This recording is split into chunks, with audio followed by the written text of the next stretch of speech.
আসসালামু আলাইকুম। এটিভি সংবাদে সবাইকে স্বাগত জানাচ্ছি। আমি সামিয়া সুলতানা। শুরুতে এটিভি সংবাদ শিরোনাম।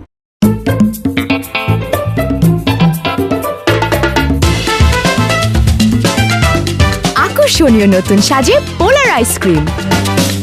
জরুরি সংবাদ সম্মেলন ডেকেছে স্বরাষ্ট্র মন্ত্রণালয়। 3 বাহিনীর প্রধানদের সঙ্গে বৈঠকে সিইসি। ছায়ানটে হামলার ঘটনায় মামলা, আসামি 350। উসমান হাদি ছাড়াও নজরুল সমাধি সৌধে শায়িত যারা। বুর্জ খলিফার উচ্চতা অতিক্রমের পথে সৌদির জেদ্দা টাওয়ার। আতিফ আসলামের কনসার্টের টাকা ফেরত দেওয়া হচ্ছে। 2 বিশ্ব রেকর্ড গড়লেন নিউজিল্যান্ডের 2 ওপেনার। সঙ্গে থাকার জন্য ধন্যবাদ। পরবর্তী সংবাদ দেখার আমন্ত্রণ জানিয়ে এখনকার মতো শেষ করছি। আল্লাহ হাফেজ।